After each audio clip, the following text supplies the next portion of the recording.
Hey everyone, I'm Raymond and this is my capstone project. Now, I'm really interested in computer science, so I originally wanted my capstone to be a really cool game or some kind of really impressive simulation. But the more I thought about what I actually wanted my capstone to be, the more it made sense to build multiple smaller projects instead of one big project. Here's why. Coding is a lot like stacking a tower of chips. At the beginning, it's very easy to get started because the foundation has a solid base. But as you keep stacking the chip tower higher and higher, the tower itself will become less and less stable until eventually you have to go back and fix the tower back up before you can continue stacking the disks. So instead of coding one big project, I want to code multiple smaller projects. That way, I can build fast and break things fast and experiment with different approaches. Even if something does topple over, I can always pick it back up and easily restart. Another reason is because I see coding as a way to connect my interests in different STEM fields. And I want to explore these connections in a broader context than just focusing on one relationship through one project. By not limiting myself to work on just one project, I can invest my time and energy in exploring all the applications of coding that interest me. The first project I worked on was a field visualizer. The goal was to simulate and display a magnetic or electric field caused by charged particles. The physics was relatively easy, and I was able to put together a prototype in a rather short amount of time. In fact, why don't we quickly go over how it works? Don't worry, I won't dive into any real physics. Right here, I have a Ziploc bag filled with iron dust that is attracted to the magnetic field. And when I bring a magnet close by, you can see that the dust gets pulled and arranges itself into the shape of the magnetic field. This is the effect that I want to simulate with my code. So how can I do that? If we look back at the diagram, you can see hundreds of little arrows each pointing in the direction of the magnetic field.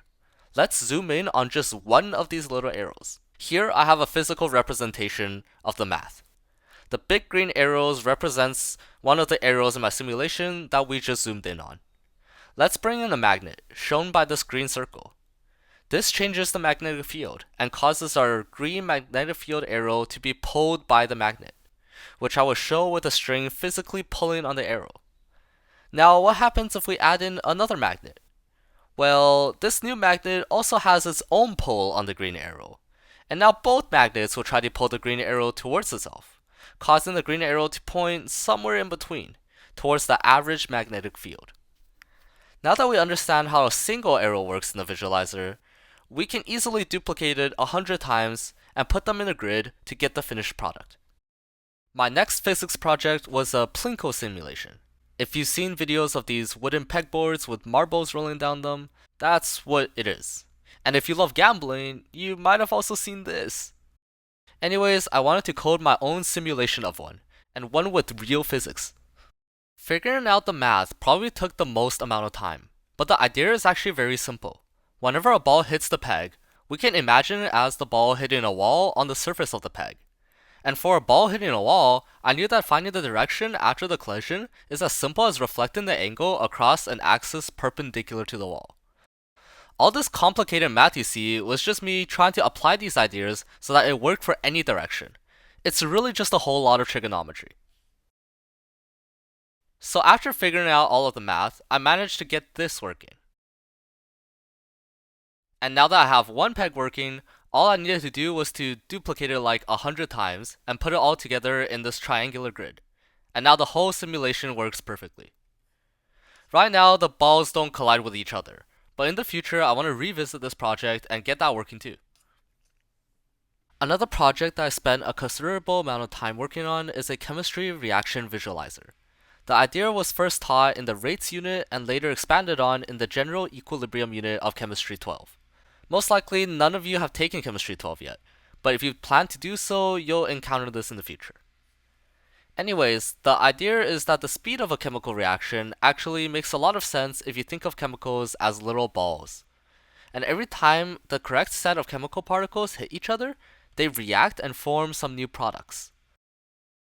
By looking at reactions through this particle perspective, we can easily explain how factors like temperature and concentration of chemicals can impact the reaction. What you're looking at right now is an early prototype. Later on, I fixed a few problems, made the interface look much cleaner with real-time sliders, and added a graph to better visualize how the chemicals change during the reaction.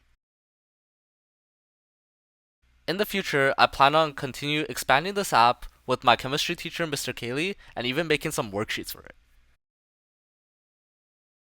Something that has always interested me in computer science was 3D graphics. So many applications nowadays, from Blender to CGI to video games especially, use 3D graphics all the time. But how does the math behind it actually work? How does a 3D world of 3D objects get projected onto a 2D screen of pixels? That's what I wanted to find out. And to do that, I decided to make my own little 3D game. I wanted to code everything in my 3D engine by myself. So, no using libraries, no using other people's code, and definitely no using game engines. So, I have to figure out the math for myself. So, how does the math behind it work? Well, I have a really simple demonstration to go over just the very basics. Now, the most basic thing you can display is a line. So, I'm representing a line with a pencil here. And you can see that if I rotate this pencil towards the screen or away from the screen, it looks like its length changes. So instead of actually having to display the 3D, we can kind of fake our rotation by making a line that stretches longer and shorter and then back to long again. And that kind of simulates a rotation in 3D. Now, if we wanted to rotate up and down instead of towards the camera and away, we can just change the angle of the line. And by combining the two, we can rotate the line at a kind of 45-degree angle. And when we get into more complex shapes, it becomes pretty obvious that complicated shapes are just a collection of lines. So if we have two lines at a right angle and we want to rotate this right angle, we can just pretend that they're two separate lines and then rotate them individually. And combined together, they'll look like it's one object that's being rotated in 3D. With those basics in mind, I made a simple shape that rotates as I drag the mouse. Because it was hard to show distance, I made the line dotted when I was further from the camera. This was a good proof of concept, but it was far from enough to create complex shapes in 3D. The first problem was that it could only rotate left and right, but I wanted shapes to be able to rotate up and down also. So I went back to the drawing board to figure out the math. Later, I came across something called a rotation matrix, a set of equations that could rotate shapes in all three directions. So I got to work and coded up this cube. I also got it working with more complicated shapes like this dodecahedron. But I didn't want to just leave it there. Now that I coded a whole system for rotating shapes in 3D, I wanted to make a simple game to take advantage of that. And what better game than the beloved Sudoku puzzle? Wait, but that's a 2D game. Well, not anymore. With a full-blown 9x9x9 3D grid of numbers, you have to solve the puzzle in all three dimensions before it is considered complete. The game only displays numbers one slice at a time, so the screen isn't too crowded, and you can solve the puzzle working slice by slice in 2D mode. It even tells you what numbers are legal and what numbers have already been used. This 3D version of the classic puzzle is actually so much harder that I've never actually even solved it myself. Something else that I really wanted to learn about was how AIs like ChatGPT worked under the hood. I thought the best way to actually understand the ins and outs of how they work is to get my hands dirty and build a simple one myself. Since I wanted to code absolutely everything myself without the use of any code libraries or referencing other people's code, I chose a very simple neural network as my AI. It's called the Handwritten Digit Recognizer, and the goal is to train an artificial neural network to be able to identify handwritten numbers. The first step was to figure out how such a network might work, and truly understand the math behind the so-called intelligence. One resource that really helped me here was 3 Blue 1 Brown's YouTube series on the topic. I really recommend giving it a watch if you are at all interested in modern technologies like ChatGPT. But understanding the basics by watching YouTube videos unfortunately didn't give me enough of an understanding to actually code one. So I had to spend the next 2 weeks deriving all the math for myself. And spoiler alert, it's a lot of calculus. Without getting into the details, the idea behind the network is actually pretty simple. It mimics the human brain with a network of neurons, hence the name. and you start by feeding some neurons the input information. Depending on what the information looks like, these starting neurons then activate and feed the information into the next layer of neurons. This repeats until the final layer of neurons, which gives you your answer as an output. Anyways, after I coded my network, I needed to train it by giving it thousands of examples. Luckily for me, someone somewhere already put together a database called MNIST, containing over 60,000 training examples. The idea behind training is to be able to adjust these weights and to change the relationships between neurons so they activate the correct neurons in the next layer. After leaving my computer running for 2 nights, the network is ready. So here's the final product. It pops out this window that you can draw a number in.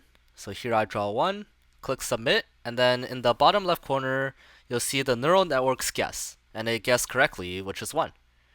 So I'm going to try a few different numbers. 2, it also guessed correctly. And then we'll go with 3. And 3, it also guesses correctly.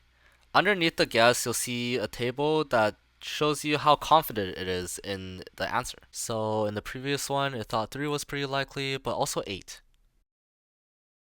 So here, I drew a 4, but it guessed 7. So it's not perfect. It has about a 70% success rate, but I think it's pretty good for an amateur attempt.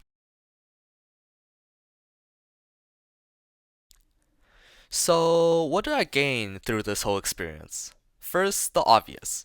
I learned many new coding skills and was also able to learn a lot about topics in chemistry, physics, math, and computer science through my interactions with these ideas as I coded my projects. Another and arguably more important skill I learned was, well, learning.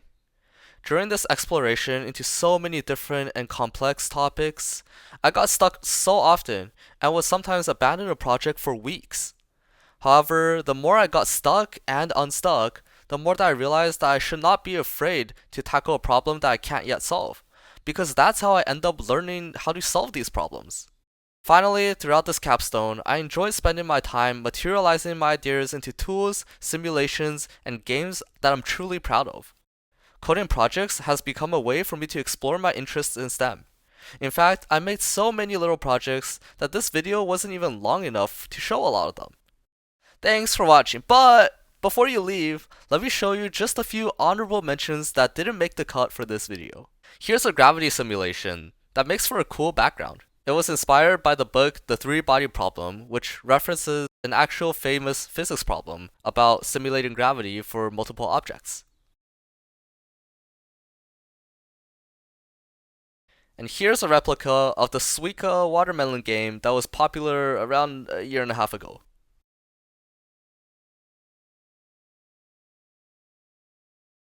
And finally, here's a cute little website I made for Valentine's Day.